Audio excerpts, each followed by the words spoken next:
Wicket দেখে খুশি প্রধান কোচ, হাসি দেখেই বোঝা যাচ্ছে চিন্তামুক্ত লিটন কুমার দাসও। শুধু তাই নয়, কিউরেটরের সঙ্গে দাঁড়িয়ে ছবিও তুলেছেন লিটন দাস। আর এর প্রভাবটা একটু পরেও দেখা গেছে অনুশীলনে। পুরো গল্পটা জানতে একটু প্রথম থেকেই চোখ রাখা যাক।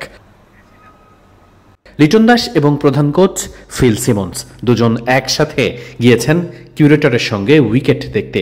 কিউরেটর আগে থেকেই সেখানে উপস্থিত ছিলেন, প্রধান কোচ অপেক্ষায় ছিলেন লিটনকে সাথে নিয়ে যাওয়ার জন্য। একটা সময় দুজন একসাথেই সেখানে উইকেট পর্যবেক্ষণ করতে যান। প্রথম দিকে খুব নিবিড়ভাবেই দুইজন উইকেট পর্যবেক্ষণ করছিলেন, কারোর মুখেই কোনো কথা নেই, শুধু উইকেটটাই দেখছেন মনোযোগ দিয়ে। কোচ একটু পরে সেই তারটা সরিয়ে ভেতরের দিকে গিয়েছেন, উইকেটটা আরও নিবিড়ভাবে তিনি দেখতে চান। লিটন দাস তখনও সেখানেই দাঁড়িয়ে আছেন। কোচ কিছু একটা দেখলেন, দেখে এরপরে বাইরের দিকে হেঁটে আসছেন। কোচ কি পর্যবেক্ষণ করেছেন সেটা দেখার জন্য তত সময়ও লিটন সেখানে দাঁড়িয়ে আছেন। উইকেটের এক প্রান্তে দাঁড়িয়ে তিনি তখন কিউরেটরের সঙ্গে কথা বলছিলেন।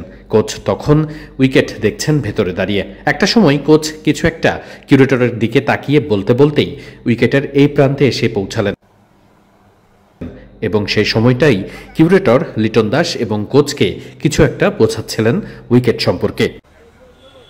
কোচ এবং লিটন দাস এরপর সেখান থেকে বেরিয়ে আসেন। কোচের মুখে বেশ হাসি দেখা যাচ্ছিল। কোচের মুখে হাসি দেখে লিটনও হেসে ফেলেন। কিছু একটা নিয়ে তারা কথা বলছিলেন। লিটনের এই হাসি দেখেই বোঝা যাচ্ছে উইকেট দেখে যে চিন্তার ব্যাপারটা থাকে সেটাতে তিনি হয়তো নেই, বরং চিন্তামুক্তই মনে হয়েছে লিটন দাসকে। এরপর কিউরেটর লিটন দাসকে একটা ছবি তুলতে বলেন। লিটন তাতে সাড়া দেন এবং দুজন একসাথে একটা ছবি তোলেন।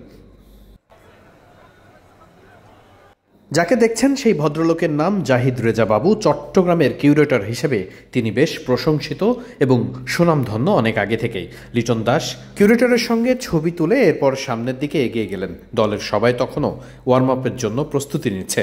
লিটন উইকেট দেখে এসে দলের সঙ্গে যোগ দিলেন। এ সময় লিটনের দিকে একটু নজর রাখা যাক। লিটন বেশ খুশি, প্রাণবন্ত, দলের সবার সঙ্গে হাসি খুশি সবসময় লিটন, আজকেও ছিলেন তাই। দেখে যেটা মনে হয়েছে, উইকেট দেখে যেন অনেকটা চিন্তামুক্ত লিটন দাস। টি-20 সিরিজটা যেন ভালো একটা উইকেটেই হতে যাচ্ছে। ট্রু উইকেট মানে সেখানে ব্যাটসম্যান বলার সবারই সুযোগ থাকে। বাংলাদেশের টি-20 দলটা বেশ গুছিয়ে উঠেছে। লিটনরা নিশ্চিত করেই চাইবে ভালো উইকেটে খেলতে। চট্টগ্রামের উইকেট সবসময়ই সবার প্রশংসা কুড়িয়েছে, এবারও হয়তোবা ব্যতিক্রম হবে না। উইকেট দেখতে গিয়ে লিটন দাস এবং কোচের যে আচরণ, যে ভঙ্গিমা, তাতে মনে হয়েছে উইকেটটা বেশ ভালোই আছে। চট্টগ্রাম থেকে ওয়াহিদ মুরাদ, মিডফিল্ড।